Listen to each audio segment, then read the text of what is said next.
Hello, world. Welcome to the Shannon Joy Show.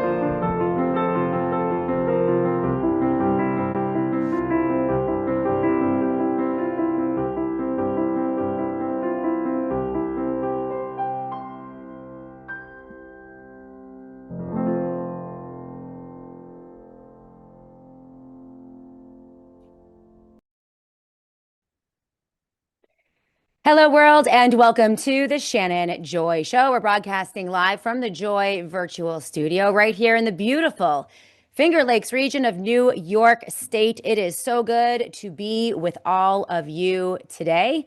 I'm Shannon Joy. We're broadcasting live from Rumble, live on Twitter, Spreely TV, Roku TV, Apple TV, every podcast platform you can imagine. We are live on Substack.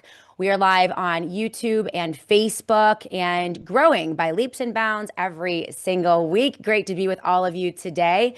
I love seeing everyone in the Rumble live chat and on all of the live chats. If you have something to say, a comment or a question, please post it out there. Annie Cyrus is producing the Shannon Joy Show today, and she is watching for your comments and your questions. We have a lot to get to today. Of course, you can see Matt Kibbe will be joining us in the Joy Virtual Studio in just about 15 minutes. We're going to spend a full hour with Matt. He is a liberty advocate. He is an amazing, outspoken proponent for liberty principles, and I'm sure he's going to have a lot to say about what is happening in Minnesota with the economy on a whole host of issues. Cannot wait for a full conversation with Matt. Also, did you see the headlines? This was quick. Donald Trump and Walz stand down in Minnesota. And the big question here today is, did we, the people of the United States of America, just put down a psyop in our own country, a color revolution deployed against we, the people, by those who are in power in government, both Donald Trump and Tim Walz, in our own backyard? And that is the question today. Absolutely amazing. Kristi Noem is sidelined. Greg Bovino is out after overwhelming polling shows that most Americans oppose the illegal and unconstitutional actions of ICE in Minnesota. And this is following the horrifying execution of Alex Preddy, a peaceful resistor in Minnesota who was filming the actions of ICE and shot dead in the streets. This has become, a firestorm here in the U.S., and it looks as if the American people are beginning to wake up and understand that the Democrats and the Republicans are working together. Characters like Donald Trump and Tim Walz are working together. The goal is a militarized police state. The goal is to crush our constitutional, God-given natural rights. The goal is a surveillance state and total control. And the method is the Hegelian dialectic: problem, reaction, solution. But the solution is always predetermined, and it always involves more tyranny. And we have the two sides of the political aisle warring against each other. And if I'm not mistaken, what we may have witnessed is the American people finally waking up to the reality TV show that is American politics today. This might be evidence, and I want to hear from you today. If you're on the right or the left, Democrat, Republican, you're looking at what is happening in Minnesota. You cannot justify the actions of ICE, but you also cannot justify the actions of Antifa or the Black Panthers or protesters who are being violent. But you're saying to yourself, something is not right here. This might be evidence that the UNIPARTY attempt to gin up a civil war in Minnesota and export that to states across the union has failed. At the end of the day, more and more Americans are understanding that this was all a manufactured showdown, and it appears that regular Americans refused to take the bait. That's an optimistic viewpoint, I know, but that might be what's happening here. What do you think? We're going to discuss this and more today. with special guest Matt Kibbe in just a moment.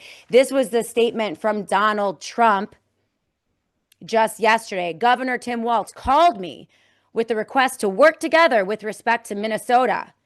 It was a very good call, and we actually seem to be on a similar wavelength. Well, you weren't on that wavelength a couple days ago. In fact, the two of you were working together, it seemed, to create maximum chaos on the streets of Minneapolis, Minnesota. And you weren't doing anything about it. But because the American people, it appears, have rejected the narrative and refused to take the bait, we're not going to engage in civil war with each other. It seems that the two of them are stepping down. He told Governor Walz, I would love to have Tim Homan call him. So Tim Homan stepping in, as I mentioned. Kristi Noem and Greg Bovino are out. This likely had something to do with the YouGov polling that came out despite millions of dollars in right-wing propaganda and the talking points going out about the killing of Alex Preddy. The American people are not behind the actions of this government and certainly not behind the actions of ICE. YouGov polling showed that more Americans say the shooting of Alex Preddy was not justified than say it was justified. This poll came out yesterday, and even Republicans weren't buying the justified killing of Alex Preddy narrative, even though it was being spun out on conservative media by people like Alex Jones and Steve Bannon and even Megyn Kelly. Less than half, 43%, are saying it was justified despite the massive propaganda. So even Republicans could not justify what they saw with their own eyes. And they rejected the media narrative on the right and the propaganda on the right. I'm very proud of Republicans for doing that. And Democrats on the ground in Minneapolis, Minnesota, even though Antifa was deployed and agents, change agents and Black Panthers were deployed, trying to get Democrats and liberals to be violent on the streets. It appears they rejected that in Minnesota as well. And I'm proud of them for that. I'm proud of Americans for seeing the truth about what these two parties and our government agencies and our government institutions are doing to our God-given natural rights in our country. There are a lot of problems here in the United States of America. None of them ever talk about solutions. It's just one fight after another. And it seems we are rejecting that. And I think that's a good thing. Here is the headline. Greg Bovino, he was the head of ICE, the Gestapo-looking guy who borrowed his outfits from the Nazis in Germany, it seemed. I mean, the guy was just, insane. But the Border Patrol chief has been sent home after the Alex Preddy shooting, and he has been denied now some of his social media as well. Kristi Noem has been sidelined after backlash about her conversation or her statements on what happened in Minnesota. And we covered this extensively yesterday on the Shannon Joy Show. And I'm glad that it happened. I want to be optimistic about this. And I would love to hear from all of you. CM1968 is with us on the live chat on Rumble. For those of you who are watching on Substack and Twitter, I would love to hear from you as well. And Annie is keeping an eye out on those chats. Hello, Shay, says CM1968, the first chatter of the day. Everything going on in Minneapolis politically is a psyop. I found out that a judge sided with Trump regardless of the protests by Minneapolis residents against ICE and the unjustified killing of Alex Preddy, who was no threat to himself or anyone else. And the sick part of all of this, Con Inc. is still backing ICE when those in charge know the truth. Shame on them. And we know who they are, CM1968, and I agree with you. This stat that I pushed out yesterday on the show, I just did a quick Grok inquiry about the number of illegal deportations that happened, into a ranking of illegal deportations by presidential administration going back to Bill Clinton. and it spit out total removals and returns, the most historically consistent metric for total deportations, and that's standard enforcement actions excluding Title 42. And it's interesting. The administration that deported the most illegals in the past 20 years was actually Bill Clinton, 12.3 million. Right behind Bill Clinton was George W. Bush, and behind George W. Bush was Barack Obama, and behind Barack Obama was Joe Biden. Dead last in the number of deportations in the United States of America in the last 20 years was Donald Trump. Now, this indicts the right and the left. Because where were the left-wing protesters in all of the actions against Bill Clinton and Barack Obama when they were deporting millions upon millions of illegal immigrants? They weren't there. But it also indicts the Trump administration and MAGA Republicans who have been holding up these horrifying tactics, the crushing of natural God-given rights in Minnesota over the past 2 weeks, 4 weeks even, ever since the beginning of the year, as necessary, any means necessary in order to get rid of the illegal aliens and finally deport illegal aliens. Well, that had nothing to do with what they were doing in Minnesota. And this is all laid bare when you look at those numbers. So it is obvious, the hypocrisy on the right and the left. And it should be obvious, hopefully, to millions of Americans that this is a psyop. And I'm so proud of us if we have rejected this. Johnny Man, so good to see you on the live chat on Rumble. Oh, intelligent, honorable, and beautiful. Rarer than a roller skating Bigfoot sighting these days. Rock on, Gen X goddess. Johnny Man, thank you so much for that statement. I so appreciate you. Gen X has to save the world. I am a Gen Xer. And it's interesting, Gen X, what we were moody, we were skeptical, sulky, non-materialistic. We rejected the politics of our parents, and we might just have to pull it together and figure out a way to save liberty in this country. And I think we can do it. We're in for a bumpy ride. The economy is in a shambles. We have some news on the economy today that we'll go over with Matt Kibbe. Things are going to get really bumpy in the next 5 years. But the mission is to survive. And the mission here for me, I have 3 kids. I know a lot of you have children as well, is to save liberty in the United States of America and save this country from the hands of the corrupt politicians in Washington, D.C., both right and left, who are doing the bidding of their corporate and oligarchical overseers. We need to take our country back peacefully using our voices, reason, common sense, and commitment to principles. And maybe we can do it, Johnny Man. I hope we can. CM 1968, I was born between 1965 and 1980. That makes me a Gen Xer. Yep, 1977 here. I'll be 50 in just a couple years. Let's do it, guys. Alpha Omega 2030, great to see you on the live chat. Edgar 615 on the live chat on Rumble. Great to see you as well. Guitar Lily, love seeing you there. What do you guys think? Do you think, I had a lot of comments on the Twitter regarding my question. Let me see if I can find it here. I don't want that right now. So I posed this question on Twitter yesterday.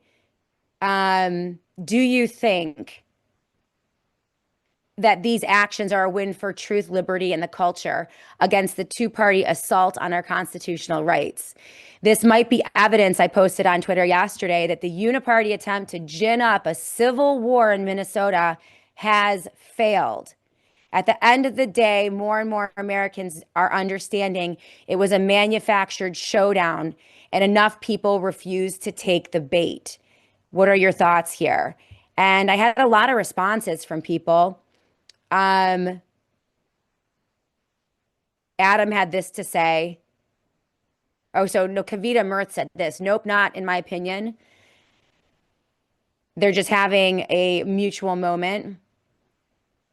Here's some other ones. If it holds, said Susie Turby, I'll view it as a battle win in a rest of our lives war.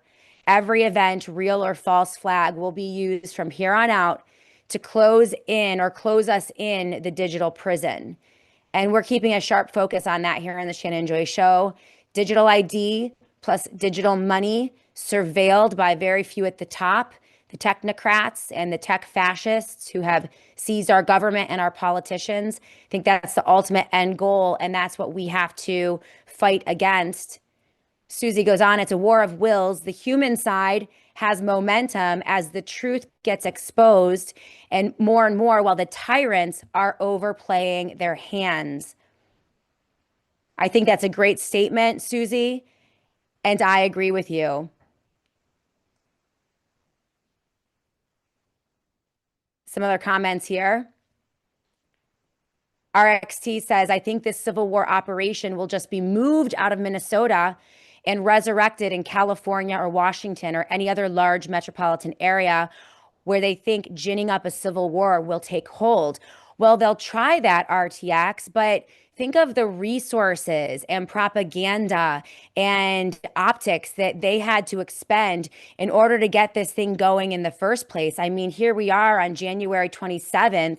It's been almost 3 weeks, and they've failed. I don't know that they can replicate this indefinitely in other cities and towns. They'll certainly try, but I think we have caught on to something. I think more and more Americans are catching on to the fact that these actions are manufactured. They are both equally set on a police state, I'm sure. The end goal is going to be technocracy with a surveillance state. And that's why we have to sit these things out. And that's why I think that this might have been a great, great victory. So we have a lot to get to today on the Shannon Joy Show. And I see we have some comments coming in on Substack and on the Twitter. And we also have Matt Kibbe in the house ready to go. I see him warming up in the bullpen. Cannot wait to talk to Matt. We're going to go to break in just a moment, and then we'll come back and bring him right in. He is a libertarian. He's a documentary filmmaker and podcast host. He is the head of freethepeople.org. And we have a lot to talk about today on the Shannon Joy Show with Matt, the state of liberty in our nation and the theater of war, the psyops that seem to be happening relentlessly here in the United States of America. I think we might be the most propagandized population of people in the entire world right now. And it seems as if those who are manipulating the headlines and manipulating civil strife in the streets are dead set on dividing this country and setting us up for a world of mass surveillance and control. And this is something that Matt has been advocating against as he advocates for liberty for many, many years. He's independent. I think he might be a Gen Xer as well. I'm not sure. But we share a lot of opinions on these things, and I'm very interested in what he has to say about where we are today. So we're going to bring him in to discuss this and more on the Shannon Joy Show. So make sure you keep it tuned right here. If you're watching on Rumble or Twitter, Substack, YouTube, make sure that you give us a thumbs up or a like or a comment. Join us on the live chats. We have Annie producing the show today. She's watching all of your chats. If you have questions or comments, please put them in all caps so that we can see them. And we will potentially do a little bit of Q&A with Matt Kibbe towards the end of the hour. Want to thank our sponsors today on the Shannon Joy Show. We are so thankful for Peter Schiff and the team over at Schiff Gold.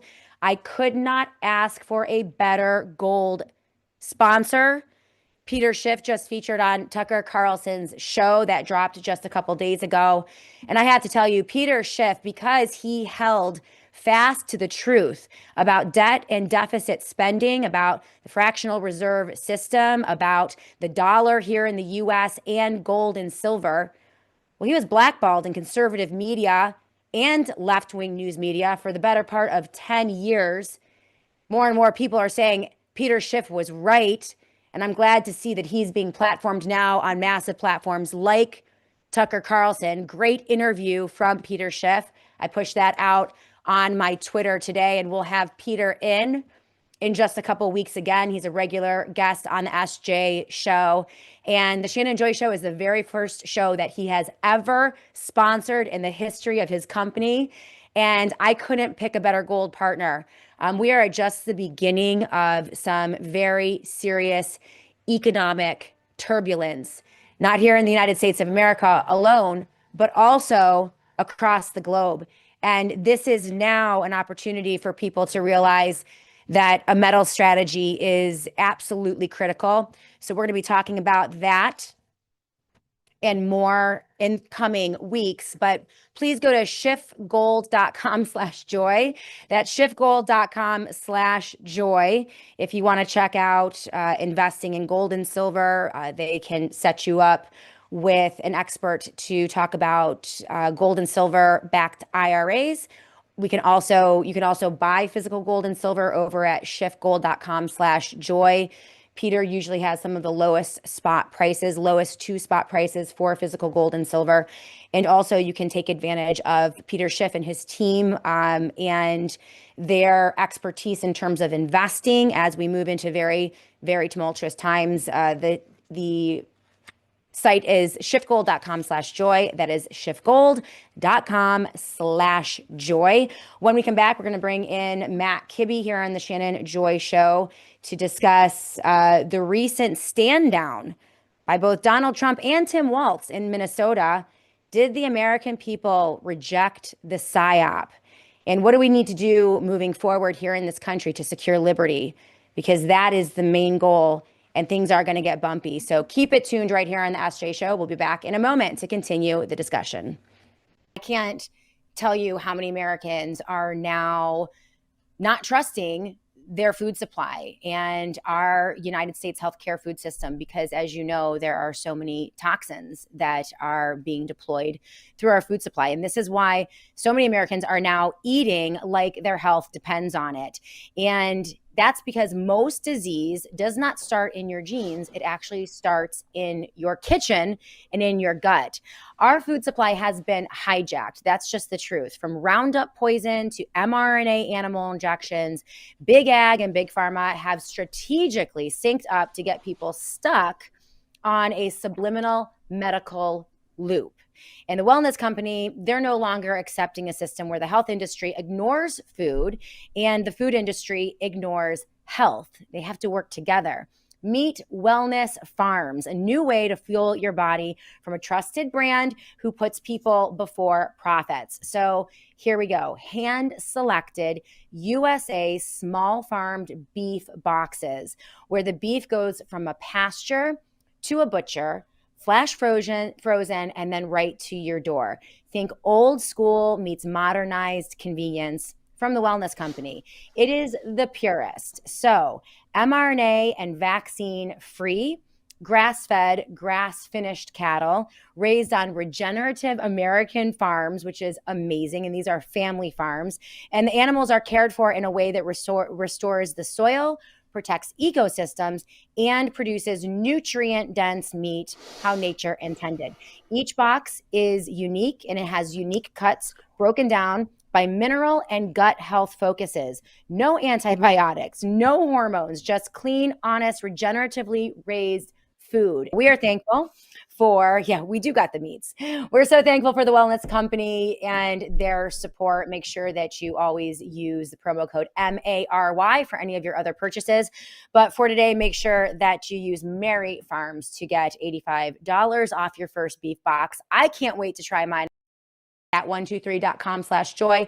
Everything that you're going to need for preparation: generators, solar panels, Faraday products. If you want to disappear and protect yourself from the surveillance state, they have an entire line of amazing Faraday products called dark bags. They're always 10% off at the satellite phone store if you go to sat123.com/joy.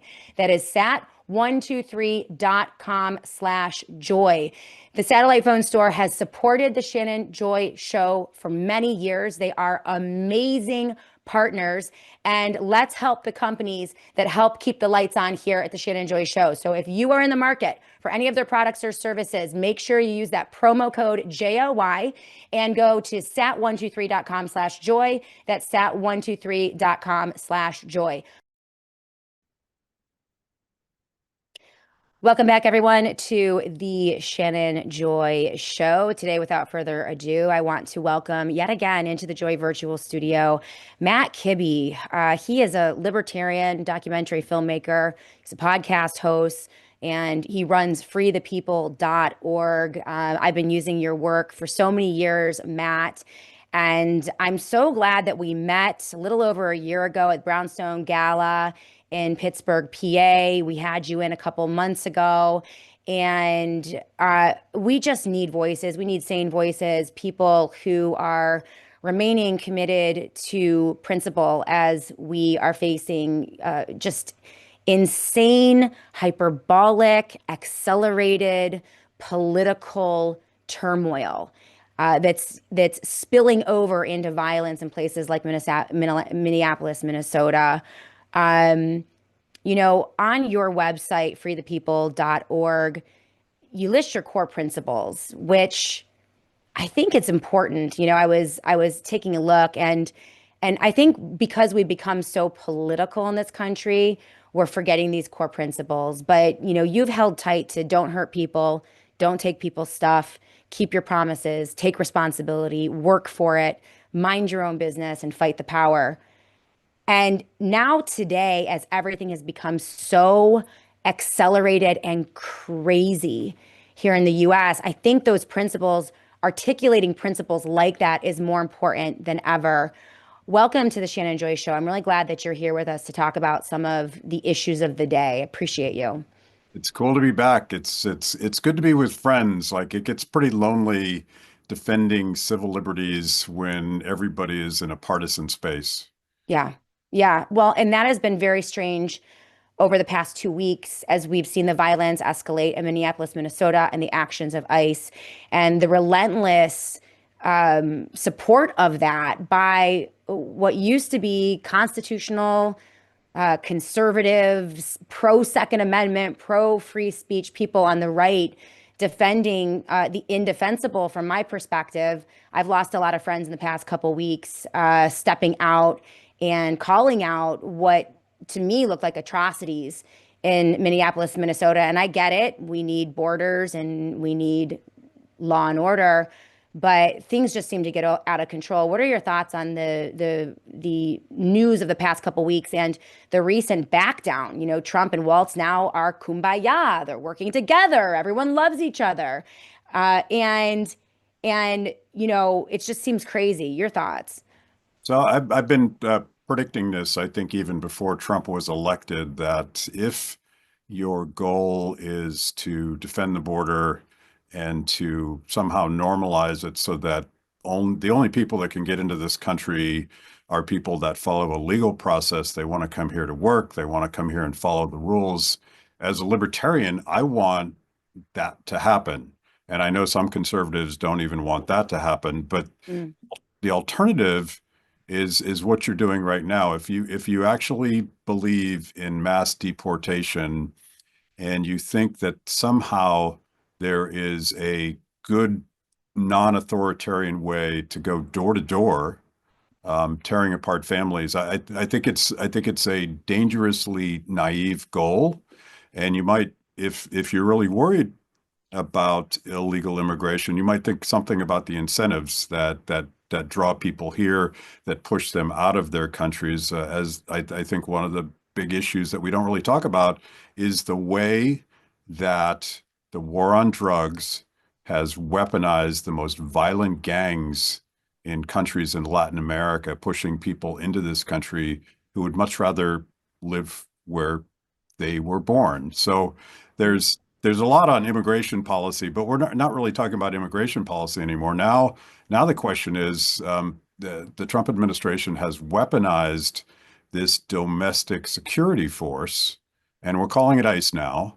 The next Democratic administration will probably rebrand it as something else, but either way, you're talking about a military force that undermines the whole notion of the 10th Amendment and that law enforcement should be a local thing.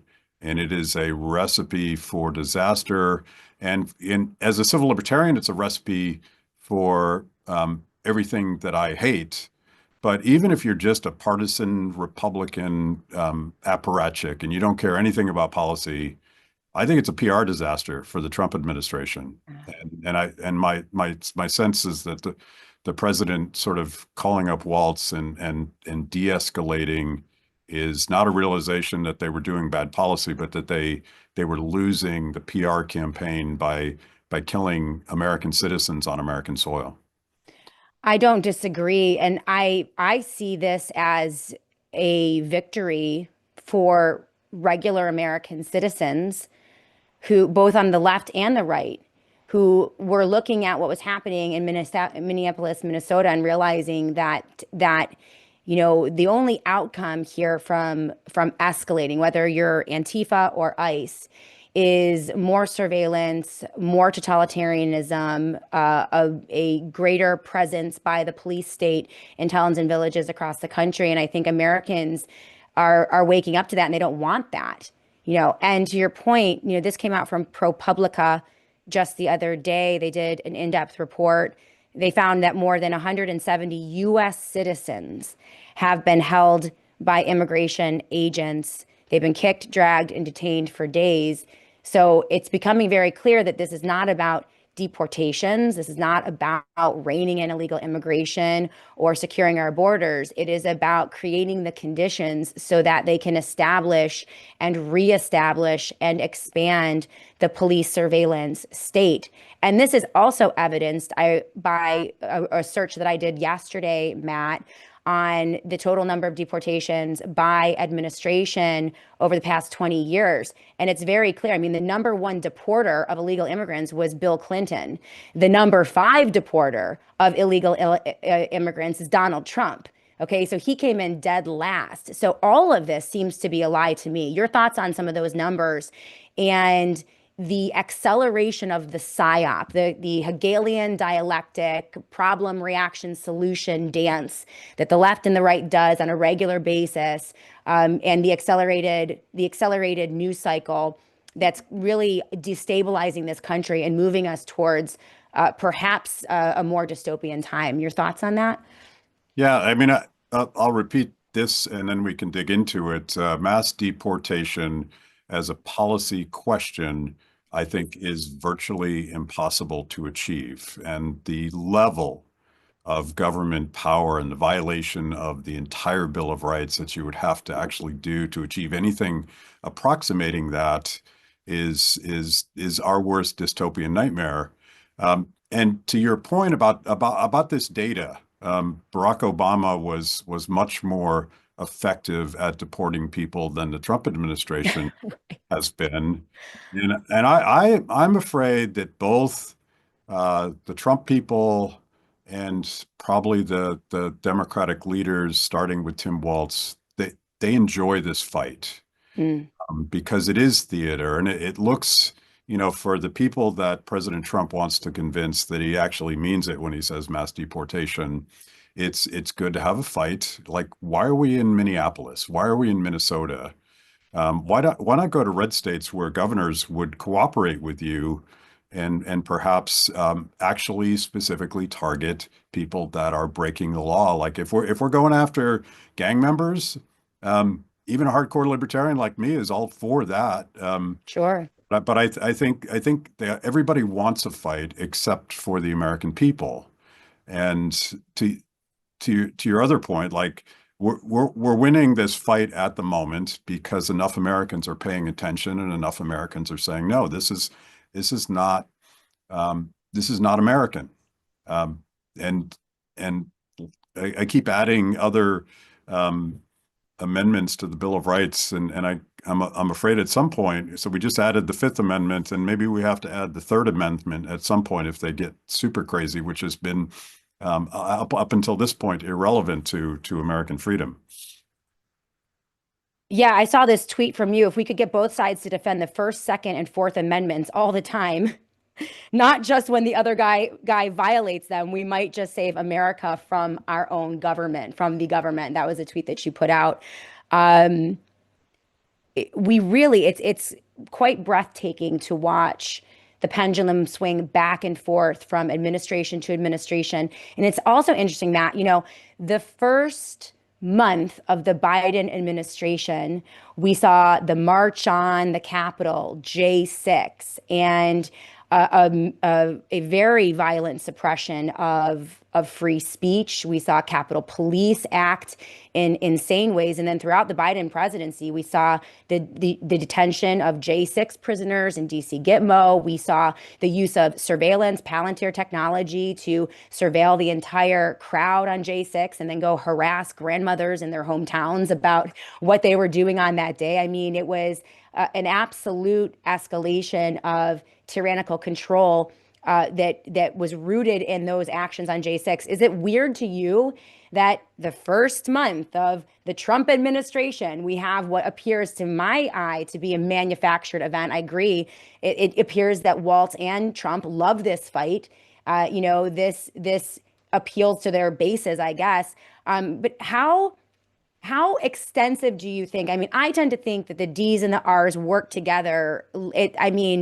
In such a coordinated way, even if they don't talk about it. I mean, how coordinated and aligned do you think that they are, after observing politics for the past 2 decades and ending in this spot today? Well, I wonder if the middleman is, I think their incentives align because Okay. conflict feeds politics and personally, I think Republicans are completely misreading the politics of this particular fight. Mm, And the Democrats are winning. But I think the middleman in this fight is the gray-suited Soviets burrowed in all of these alphabet agencies who have been fomenting these types of fights all over the world for their entire careers, for the entire existence of many of these agencies. And you said this on a show the other day. This looks like a color revolution, but I can't tell which side is fomenting which because they want us fighting about this stuff because in the meantime, and Marjorie Taylor Greene had this great tweet the other day, like, while you guys are all focused on what's happening in Minneapolis, have you even looked at that budget bill that they just passed that fully funded the National Endowment for Democracy, fully funded the Department of Education? The list goes on and on. All of these promises that were made are in reality complete lies. mm, And that's where the UNIPARTY comes in, because the collusion was between Senate Democrats and Senate Republicans, House leadership, to just keep rolling along the Biden level budgets, which, by the way, were built on those trillions of extra spending that came out of lockdowns and the government's authoritarian response to COVID. So whoever's fomenting this, we've succeeded in growing the overall size of government, I think close to 4 or 5 percentage points of the entire economy, which is historically unprecedented. You have to go back to World War II to see that sort of ratchet effect. So, the war is not meant to be won. The war is meant to be continuous. And that's what we're seeing right now. Matt, where do you think that this ends? Where do you think, if we have, 3 more years of the Trump administration and likely a more accelerated news cycle, more chaos, economic chaos. We're seeing, I mean, just last week, we have seen major foreign countries dump the US Treasury. We see major actions by BRICS nations to de-dollarize, to remove the dollar as the reserve currency in the globe. We see insane movements on gold and silver that are good for people who are invested in gold and silver or who have gold and silver, but it does not bode well for the US economy. What are you looking at in the next year to 2 years? What do you see happening? What are the threats and what are the opportunities? Yeah. I'll start with the threats, but don't let me forget to talk about the opportunity because Okay. I think it's massive. And we spend too much time being blackpilled because of all the bad stuff going on. Yeah. I think that in a lot of ways, the American people understand that inflation and rampant spending and the government printing press is the number one stealer of their money and their wealth and their ability to fill the grocery basket every month. This is a reality that the Trump administration has ignored. Right. There was a window in the first year, and I was certainly cautiously optimistic. You can go back and look at the shows that I did in January, February, December, before that. Looking at some of the promises and looking at some of the opportunities to actually dismantle some of these agencies and some of these programs, that's that's not there anymore. Right. They had one window, and Trump went with the big beautiful bill, which was a radical expansion in government power. It didn't achieve any of those promises. And the reality is, you can jawbone it. You can talk about the stock market. In Trump's world, his friends are doing quite well right now, but Americans are not doing well, and particularly working Americans at the margin that are trying to figure out how to pay the rent and feed their kids every week. That problem is not going away, and there's no indication that the Republicans have any way, any plans, any desire to get back to some semblance of fiscal responsibility that would sort of pull us back from this debt cliff and this inflation cliff, and the fact that a lot of countries are saying, you know what, the dollar doesn't look that great anymore. So it is sort of an Austrian economist's worst nightmare. Mm, The caution being is you don't know about the many other factors that might influence that. So I can't predict. Um, Peter Schiff is predicting bad things. I don't know when bad things happen, but I think it's going to get worse before it gets better. mm, And I hope it's not the kind of catastrophic crash that, again, just grows government power. There's nothing like a right. crisis. That the government loves to fix those things by making them worse. People like Catherine Austin Fitts over at Solari Report are focused very heavily on the digital ID plus a digital currency.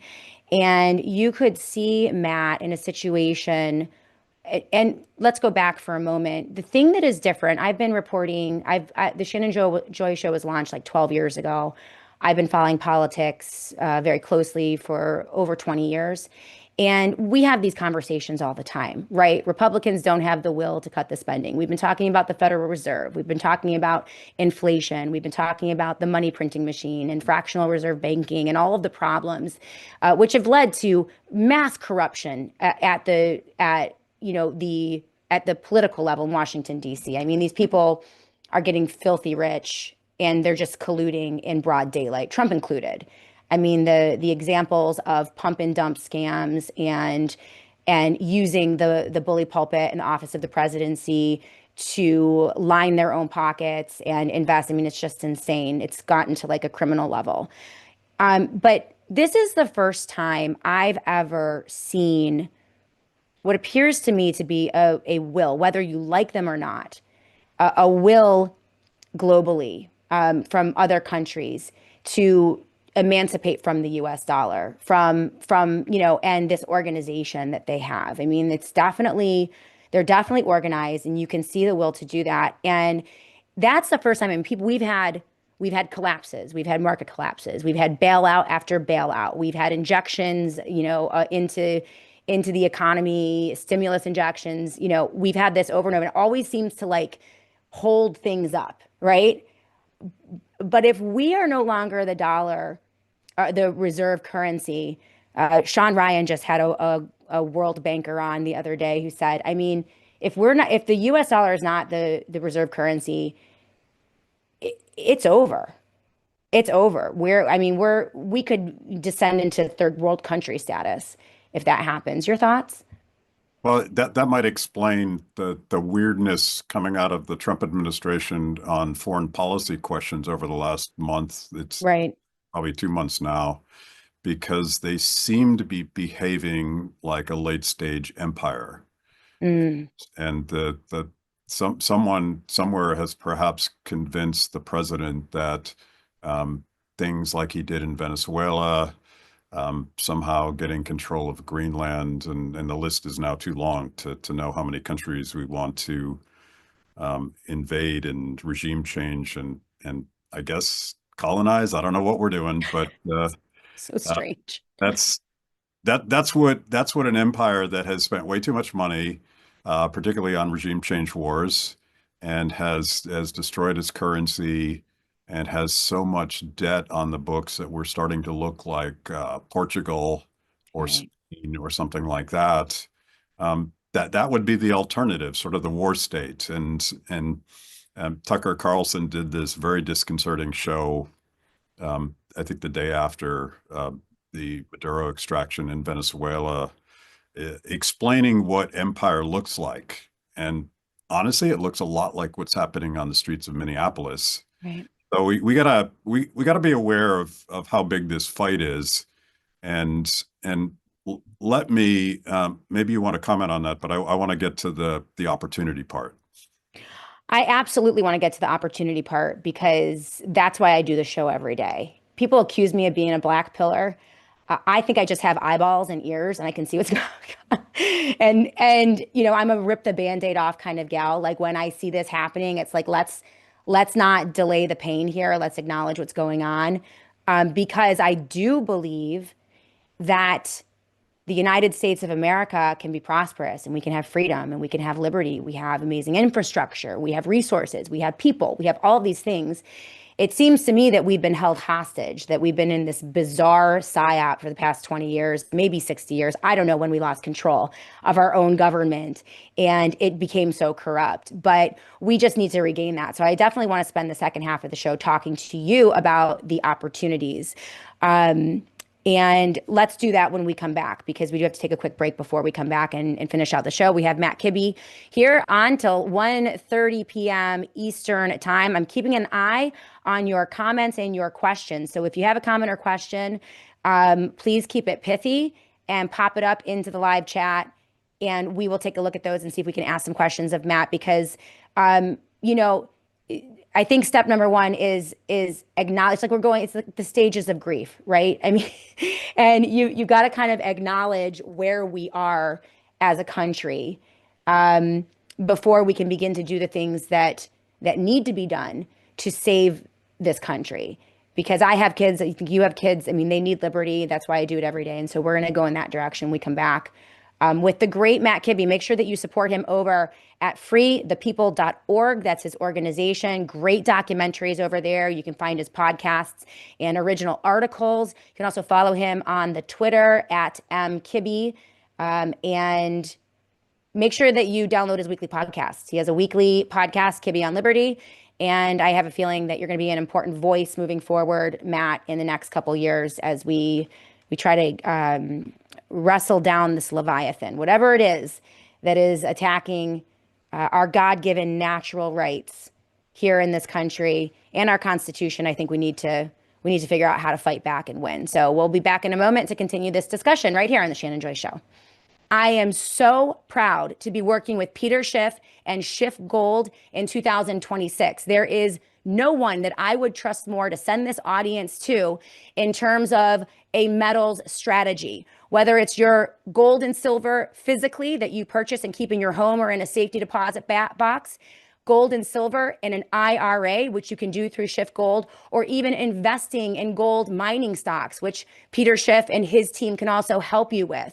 It is time to get that metals strategy in place. Right now, silver and gold are soaring. Silver is approaching $85 an ounce, while gold is up over $45 an ounce. And people don't see this stopping anytime soon. I know it seems expensive to you, but I don't know that there is a cap to this in the near future. So you can get started now. I want to encourage you guys right now to go to schiffgold.com/joy. That is schiffgold.com/joy. Everything that you need, Peter's analysis, market reports, research reports. You can get plugged into his investment services, physical gold and silver, which we're going to be talking about this month, and also protecting your retirement with a gold or silver IRA. It's all right there at your fingertips on my page, schiffgold.com/joy.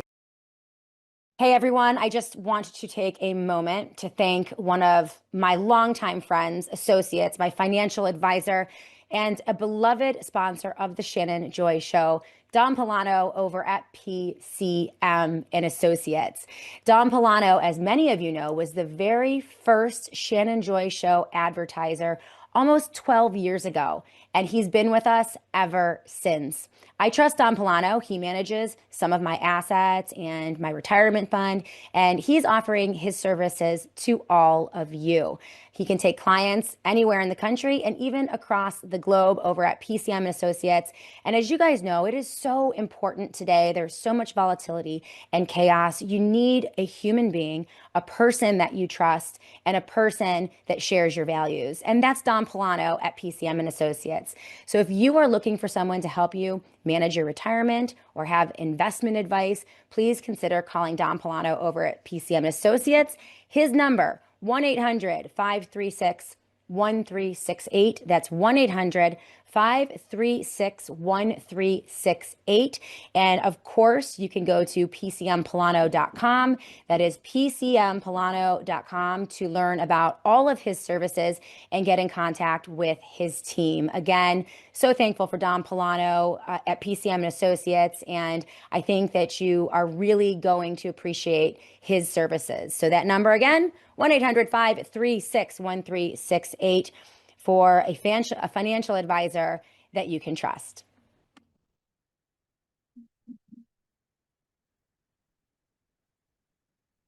Welcome back, everyone, to the Shannon Joy Show. Today, we're featuring Matt Kibbe. He was an early organizer of the Tea Party movement, which was right around the time when I first got involved in politics. Matt, he's one of the very few voices, he's libertarian, who has maintained principle throughout the past 10 years. Really appreciate you on that, Matt Kibbe, a willingness to speak out against current administration, against Republicans. That's so important. It is so rare, Matt, especially in conservative media, which has been particularly devastating for me and traumatizing to go through, to watch everyone I know in conservative media put on the MAGA hat and just completely lose their minds for Trump. It's been so painful. I don't know how you've survived. It's so it goes back to perhaps before the Patriot Act, but I feel like the Patriot Act was that tipping point that you were referring to earlier, where it seems like it's almost always Republicans that do these dramatic expansions of government power, and it's one thing after another, very much driven by the war states, not the welfare state. Right. And I think you could look at the history, starting with the Patriot Act, which really seeded the Ron Paul Revolution, Mm, which bled right into the Tea Party Revolution. And I think a lot of people forget this. Everybody thinks that the Tea Party was this partisan organization. You know, perhaps in its late stage, partisanship might have killed the Tea Party, but it mm, started as a reaction to a Republican president who said verbatim, we have to abandon the free market to save it. right. Proceeded to walk hand in hand with Nancy Pelosi and John Boehner to do this massive Wall Street bailout. That is where the Tea Party came from. It wasn't in opposition to Obamacare once Barack Obama took office. And in those beautiful years of 2009, 2010, at the height of the Tea Party movement, I could wade through a crowd of, you know, once over 1 million people, but hundreds of thousands of people were showing up. And to a person, they would tell you two things. One, I'm here because George W. Bush said we have to abandon the free market to save it. And Hmm. that violates my fundamental values. And then they would go on to say that I'm here because I believe in limited government, individual liberty, and fiscal responsibility. And those values emerged spontaneously in this movement as a reaction to a government out of control. And I think you can look at various things. There was certainly a remnant that rose up against COVID authoritarianism that I think is the basis for the next revolution against government power. And, Mm, and a good way to figure out whether or not that new coalition, it's mostly America First, it's mostly 100% free speech absolutist, it's mostly 100% Second Amendment absolutist. It's people that don't trust the collusion between big business and big government that not only drives the war state, but it drives pharmaceutical policy and all the things that we know about. The test will be whether or not the machine can take out Thomas Massie. mm. And I think they're going to have a very difficult time doing that. I don't think they understand that grassroots citizens, not only in his district in Kentucky, but not only in the state of Kentucky, but across the country, that there's a very strong, motivated coalition that's not partisan. It's based on those sort of homespun libertarian values that Thomas Massie has been defending. That'll be a test as to whether or not there can be this kind of nonpartisan coalition that acts on principle instead of just power. I think that, we are certainly seeing a bit of a coalition emerge. We're seeing, speaking of conservatives and liberty-minded people who continue to stand up and speak out. We have Ron Paul, who you mentioned. You just mentioned Judge Napolitano, who I've been very thankful for from time to time when, the voice of reason speaking out against overreaches of government. Obviously, Marjorie Taylor Greene and Tom Massey. You're beginning to see this, coalition form that I think could probably grab a good portion of disaffected MAGA and MAHA people who are looking at this administration and saying, you basically betrayed every promise that you made to us to get elected. But I'm wondering if, I am always trying to look for things outside of the two-party political system and the electoral system in this country, because it seems as if it has been a dead end for reform for the past 20 years, right? Even if we get the guy that we want to get elected, it seems like every single time they get near that position of power in Washington, D.C., they betray us and we have to start all over again. And even if we have a good candidate, it seems as if the electoral system and the voting machines and all of it is so corrupted and manipulated and hard to trust that, I envision, tell me if I'm crazy, but 250 years ago or more than that, when we declared independence and we emancipated from King George and the British Empire and fought revolution for our freedom, we did that without elections. We did that without political parties. We did that without judges and a constitution and a Bill of Rights. I mean, we figured out a way to protect liberty as best we could, and we ended up with a constitution, which is not perfect, but it's there, and it's been a guiding post for us. I'm concerned about putting our eggs in a political basket again. I love Tom Massey. He's been on the show multiple times. I think he's great. But I want more than that. There's got to be more that we can do to reclaim our independence outside of hoping and praying that the next political person is going to save us. What are your thoughts on that? Yeah, you're 100% right. And when I think about Thomas Massey, I almost think about him as the heir to the Ron Paul movement. And Dr. Paul, I have this cool new video coming out. I just went down to Lake Jackson to have a conversation with Dr. Paul about where he got his ideas from. Uh, Okay. and the roots of those ideas are very similar to my own intellectual upbringing as well.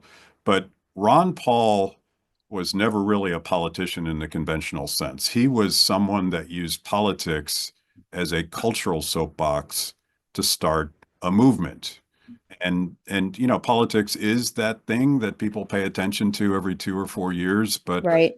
I would consider Thomas Massey, even though I think he's the best member of Congress, I would consider him more of an important as a cultural influencer. Yeah. And that that to me is the only extent to which I get involved in politics anymore, is if there's someone like that that I think can really impact the way that people think about the world. And his off the grid lifestyle has been an inspiration to literally hundreds of thousands of people from all over the political spectrum. Right. I think it's just common sense from their point of view, and it's an aspirational goal to maybe move America, or at least their neighborhood, back to neighbors helping neighbors, and more self-sustainability without depending on Washington, D.C. to do it for you. So we need a cultural movement, and we need to influence people, not when they go to the voting booth so much, but like, what are these American values that I think are still in us, all of us. Hmm. I think the partisanship and the warfare and all that stuff we were talking about earlier, it's designed to keep people from thinking about what those shared values are that hold America together. That's why my wife and I, Terry, we created Free the People. It wasn't about, hey, let's go do another political campaign. Let's not start another grassroots movement per se, but let's try to reach people beyond the fog of war of partisan politics, and turn them on to those simple values like don't hurt people and don't take their stuff. And Mm. I'm hopelessly romantic about the potential of organizing enough people that drive opinion, that drive culture, that somehow reigns in the political class again, because Right. they they ultimately respond to incentives. And if there's enough people out there saying what you're doing in Minneapolis is unacceptable, they change. Right. It's That's true. that's our weapon. That's the only weapon we got. It's absolutely true. And Matt, you know what I love about this recent, I view Donald Trump and Tim Walz stepping down, okay, ending their little psyop in Minneapolis, Minnesota. I view that as a victory for the culture. I've claimed it as a victory for the culture. The people rejecting whatever this is, color revolution, psyop, or whatever it is that they are trying to achieve there. Maybe it's just division, who knows, or political points. The rejection of that, I think, is so incredibly important. And I loved seeing liberal Democrats stand up for the Second Amendment and begin to explore the reason why it's important for Americans to be armed and to have their Second Amendment rights to carry a gun and two magazines. And that was just so interesting for me to watch as a cultural observer and commentator in this whole situation. Like, how cool. Like, they're skeptical of the government.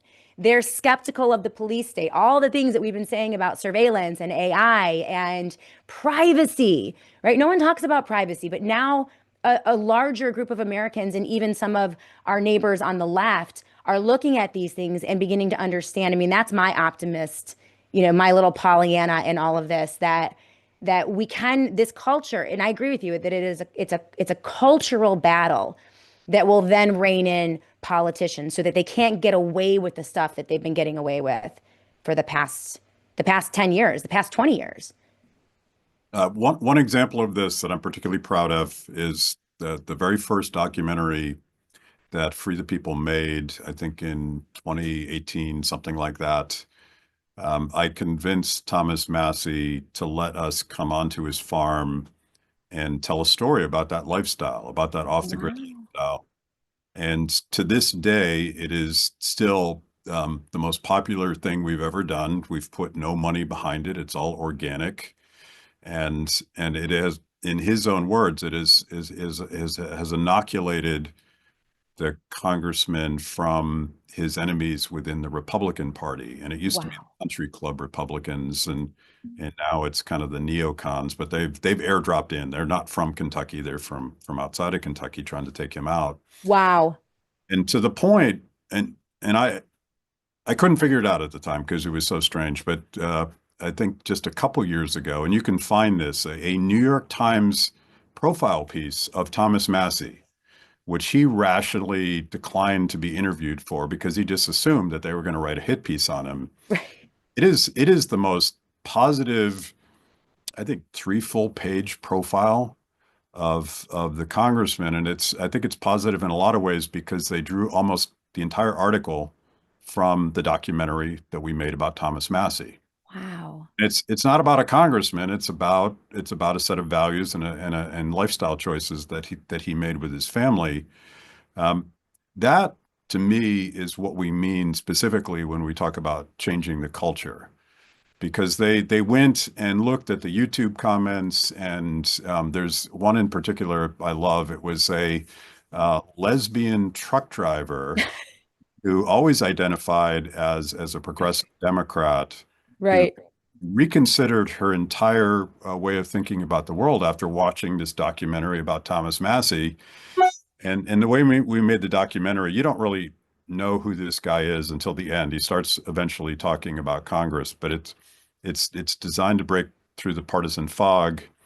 And it is a prototype of various stories we all could be telling about the power of freedom and community and self-defense and whatever those abstract principles are.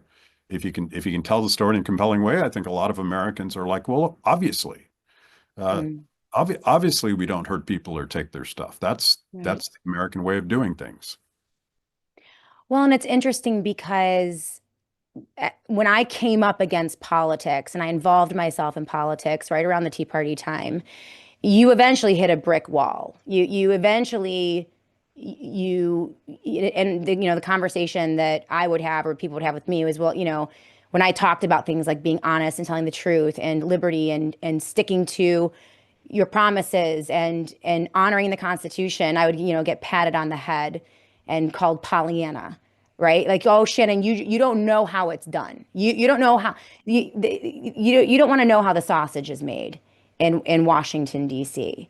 And that really irritated me at the time because I'm like, what you're telling me is that in order to get anything done, you have to lie and cheat and steal and do all kinds of immoral, unethical things while pretending to be a born again Christian or believe in life or freedom. And that's the only way to do things. And you have to betray people. Like, I don't want any part of that. I mean, that's when I left the Republican Party. But like, how horrible is that our political party says, you know what, we have to do all these awful things, right? You have to, in order to win so that we get enough power so that then we can do the things that you want us to do. Well, every time they get a little more power, they just end up, betraying us. And so what I love about Tom Massey is that he's doing this. I know what he's doing. He's trying to do this the right way. I know because I'm trying to do my show the right way. I get it. I see exactly what he's doing, right? Like, there's a pipeline to money and power. If you just shut up and you do what you're told and you join the party. I saw it when I started my show 10 years ago. I was blackballed for not wanting that pipeline, so I can see what he's doing. I just pray that enough Americans can see that too, and that he doesn't get taken out by the Trump administration. Because we just saw, even he was on with Jimmy Dore yesterday. I have a clip here, but we can overview it. I mean, the Trump administration, you mentioned airdropping, operatives into Tennessee for the express purpose of taking this guy out, which is insane, right? I just hope that we can continue to get more Thomas Masseys and get him more exposure so that we can have that cultural awakening and maybe have something to give our kids in terms of liberty after this is all over. That's why they're going after him specifically, because they can't have other people do what he's doing, Mm, because the entire duopoly unravels if you start having independent voices. And even before he was sideways with Trump, Thomas was the kind of guy that was perfectly capable and willing of coalescing with progressive Democrats on specific things that they agreed on. And right, you didn't expect they would agree on everything. Most recently Ro Khanna, but Thomas had a 6, 8 year relationship with Ro Khanna where they were working on authorization of use of military force, right, other ways to rein in the military industrial complex. Specifically, I think they did some free speech stuff together as well. And the way that Thomas says it is, he says, "I'm an ideologue. I'm not a partisan." And the difference is as an ideologue, when I can find ideological common ground with anybody, I'm very comfortable working with them. Right. But if you expect me to just fall in line because the Republican is doing the bad thing now, that's not who I am. That's not what I'm going to do. Well, and that's really honorable. And yes, I'm sorry. I see that Kentucky, not Tennessee. I always mess up. I always mess up Tennessee. All those southern states, they just melt together. No, I'm just kidding. Um, yeah, it's insane. If you guys haven't seen the interview with Jimmy Dore, Tom Massey explains how the Trump administration, they go after the big donors, but they even go after his staff. They, threaten to blackball staffers and consultants and people who work with him if they continue to work with him, which I found to be amazing. And it just seemed like he even said that businesses that support his campaign will have trouble getting permits, they'll have trouble doing business. So it's not just you'll lose access to these certain, power figures, but you'll also be harmed, in your business harmed if you align with people like Thomas Massey. And as I was watching that interview, I thought, this is how cartels operate. This is how, I mean, this is how criminal organizations operate in terms of kneecapping people to get them in line, figuratively speaking. How dangerous do you think the Trump administration, Trump Inc., whatever this is, this organization that is behind him, to people like myself, yourself, Thomas Massey, and any type of liberty movement in the country? It's funny. I'm thinking of my friend Steve Baker, an investigative reporter at The Blaze, who blew the lid off of the the official pipe bomber narrative. There was a tremendous amount of pressure just on this citizen reporter, even after the hell he went through as a reporter inside the Capitol on January 6th. So if they want to, they can target us, and I don't think it's unreasonable to at least be aware of what we're doing and what the potential cost of that is.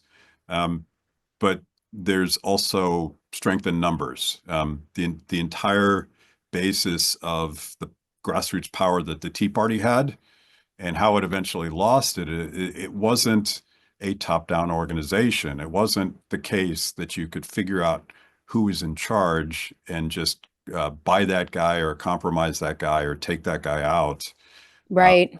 is decentralized, and that our strength is in the numbers of people that are red-pilled about what's actually going on, are willing to participate in that conversation and do the things that they want to do to move that conversation forward. That has to be the only solution. Otherwise, sure, the more effective any one of us gets as an influencer, um, we become a problem, and they will. I experienced some of this when I was running FreedomWorks. There was a serious attempt to shut us down at the height of the Tea Party. People that are interested in can go read the gory details of all that. And to this day, I've always struggled as to what actually happened in that, and I feel like watching uh, uh, the insane pressure that Charlie Kirk was under Mm, as a specific example, the way that the donor class was pressuring him to fall in line on questions about Iran and Israel. right. I I think all of those tactics are on the table when people in power who are feeding off of the current system feel threatened by grassroots voices that undermine that power. Mm. What do you think that it was? As someone who I was on the periphery of the Tea Party, but was a supporter of it at the time, and watched its growth and then its fracture. I was very involved in resistance to the lockdowns of 2020 and in resisting Operation Warp Speed and the forced and coerced vaccination, all of that, as part of the medical freedom community. I've watched the rise and the decline of that, right? It's MAHA now, but most medical freedom advocates from the outside who are not tethered to Washington, D.C., or the Trump administration will acknowledge that all of our issues have been abandoned and forgotten, right? The mRNA shots are still on the market. They are injecting 5.5 million babies have been injected with mRNA shots since the Trump administration came into office. We have not had a reckoning. We haven't identified even the problems with the lockdown. We're not investigating vaccine injury and death for the victims of these shots. I mean, it's a whole host of issues. And so I'm very keenly interested in what takes a movement down, right? Because you see these movements pop up. They're natural and organic. And I see someone on the live chat saying that the Koch brothers built the Tea Party and that's why it failed. And I would say, I would challenge that. I think that there are organic movements. And then to your point, Matt, that outsiders will want to come in and direct the movement or shape the movement or funnel the movement into a certain direction. And then you might have hostile actors that will come into a movement and try to obliterate it and take it down. I mean, you have firsthand experience in this. What are your thoughts on how to maintain a movement and grow a movement, understanding that there are going to be outside influences and outside actors coming in looking to either take it down or redirect it? It's I have to point this out, and people that love that Koch brothers talking points probably won't believe this story, but you could in fact research this. Right. FreedomWorks was actually born out of a very hostile fight where the Koch brothers were on the other side, Oh, wow. and I think part of our success it was scraping and clawing and pulling together resources and sticking true to a philosophy that I think made FreedomWorks a big and powerful organization, but it was never received a dollar from the Koch brothers, which honestly is part of where its power came from. To this same point about decentralization, if it was the Koch brothers, the machine would have just gone after them like they have all these years. Mm, But if it was a bunch of individuals, I think particularly circa 2009, the machine didn't know what to do when they saw hundreds of thousands of people on the mall because they just assumed that it was fake because it was always fake when they did it. right. So they were desperately trying to figure that out. Who's the leader that I can buy off? Who's the person that I can take out to shut this thing down? Because they didn't recognize what a real grassroots movement was. And so they settled on the Koch brothers narrative, I think, as to make sense of it all and to try to destroy it. But that really wasn't the story. How it died is instructive to a lot of other social movements. It became a partisan thing. Yeah. And it was absolutely not partisan in 2009, 2010, even 2012. And I'm still proud of the fact that Rand Paul and Thomas Massey, Mike Lee, who's not quite where they are anymore, but I'm still proud of him. There's plenty of other people we elected that I'm not so proud of anymore. Sure. Is the nature of politics. You're mostly going to get disappointed. Yep. But what happened, we went from saying, we're going to find people that share these values, and I don't really care if they have a shot or not. We're going to try to change the calculus so that we can lift up people that traditional politics wouldn't elect. And Right. that's how we got Thomas Massey, and that's how we got Rand Paul.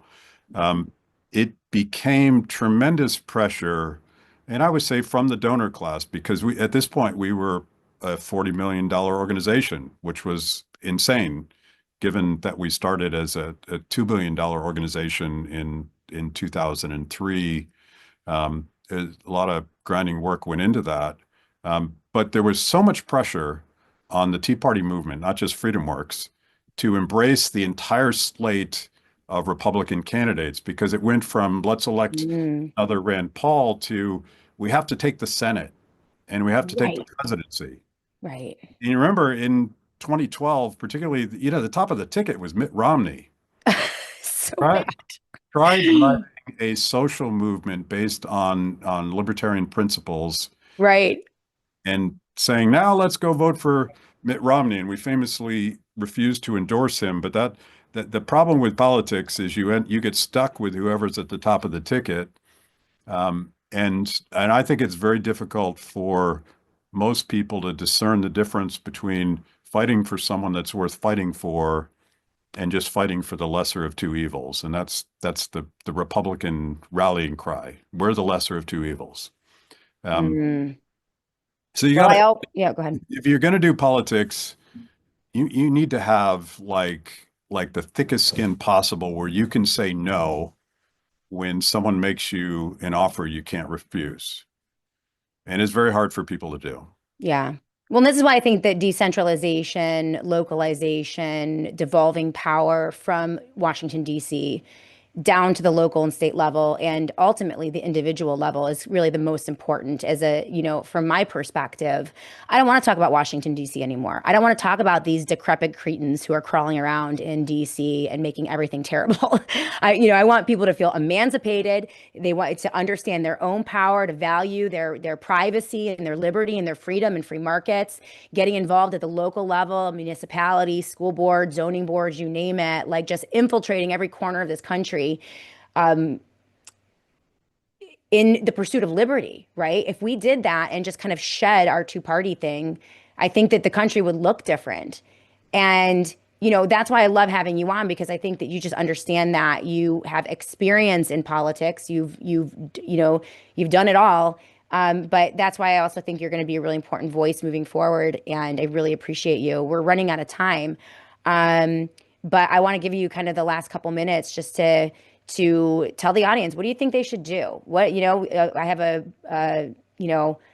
Democrats, Republicans, agnostics, independents, all sorts of people who watch Shannon Joy Show every day and are trying to make sense of everything that's going on. What is your advice to people as we try to navigate the next couple years, and what can they do from their own corner of the world to begin to move things in a direction that I think we all want?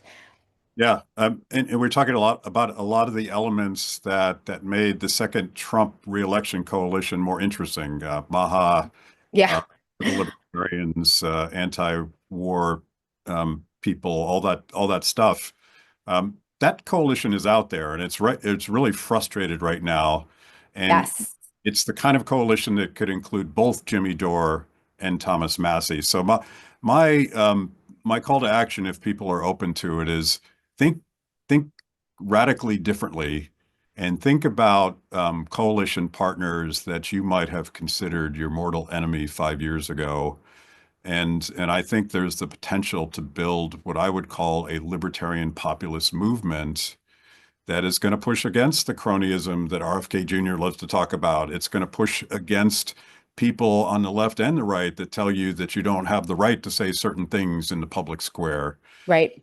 It's going to push against all that stuff because I think there is a fundamental shakeup going on. It's a paradigm shift, and we could all be part of that, but we have to avoid the favorite libertarian pastime, which is just creating circular firing squads and fighting with each other about that 1% of stuff that we don't agree on.